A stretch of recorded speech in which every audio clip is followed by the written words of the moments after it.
I believe you have been hearing about pelvic inflammatory disease, but you don't know what it is and you don't know what causes it. A lot of ladies are sufferers of pelvic inflammatory disease, also known as PID, but they don't know what causes it and they don't know how it comes about. PID have become so prevalent that 70% of women are suffering from it, which is why I am here to educate you better on what PID is and how to prevent it. If this is your first time of coming across my video, you are highly welcome. Please endeavor to subscribe to my channel and click on the notification bell to get notified each time I make a new post. Pelvic inflammatory disease (PID) is an infection that affects the female reproductive system. It usually occurs when a sexual transmitted infection spreads from the vagina to the womb, which is also known as the uterus. It can also spread to the fallopian tube and the ovaries. This is to say that when you have STI, sexual transmitted infection, and you don't treat properly, it remains in your vagina and spreads to your womb, spreads to your fallopian tube and the ovaries. And when this is done, it results to pelvic inflammatory disease. Most of the infertility cases today that women are going through is as a result of PID, because yes, PID can cause infertility. Now you will want to know, how does PID cause infertility? When you have PID, it can cause scar tissues to block the fallopian tube. And when the fallopian tube is blocked, pregnancy becomes difficult. What are the symptoms of PID? 1. Abdominal pain.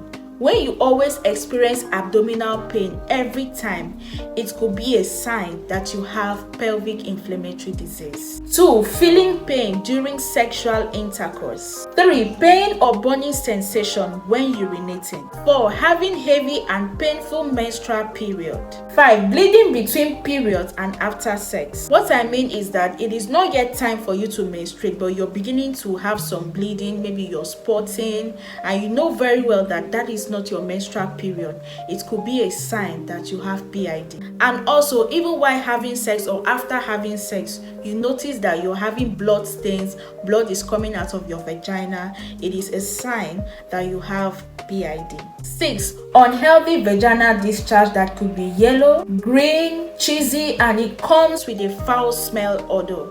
And 7. Always feeling feverish. If you experience any of these symptoms, please run to the laboratory and run the test I'm about to mention. The most significant test that can dictate PID is when you run a pelvic scan. If the pelvic scan shows that there is PID, then you can now go further to run other tests like HVS, that is high vaginal swab, ECS, endocervical swab, and a urine MCS. These 3 tests are infection tests because, of course, we know that pelvic inflammatory disease is caused by an STI. So they are all infection tests that will show the exact bacteria that is involved in the infection and will also help to treat it properly.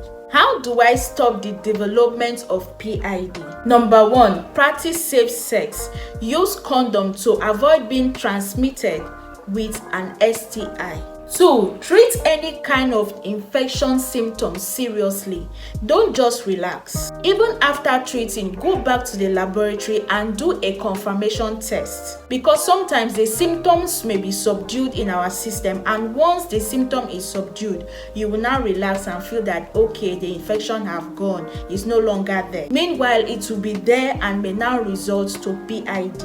So let the laboratory test tell you that, madam, you are okay. Let your judge be based on your laboratory results. 3. Always run diagnosis on yourself. Don't wait until you start having symptoms. There are some people that have a habit of checking for their HIV test every 3 months and thereabouts. So you can also have this habit of checking yourself. Once you go to the laboratory to check for malaria, typhoid, HIV, and all those things, include infection tests is very important, because you may be asymptomatic at some point in time and you will not know what's going on there. 4. Practice good personal hygiene. And lastly, 5. avoid dodging. The vagina washing itself, please stop putting your finger inside your vagina to wash it. I know that sometimes maybe after menstruation there is this odor that comes out of the vagina, which is normal because the blood that have been there and all that, and you feel irritated and want to use your hand to wash, put water inside. You are causing more harm for yourself. The vagina has a normal flora that washes itself clean. It does not need your finger or that substance you use to wash it to be clean. So please leave her alone. Stop putting your finger, because when you put your finger, you will alter the pH of the vagina. Before you know, bacterial infection, yeast infection, and all that. Thank you for watching, and don't forget to subscribe.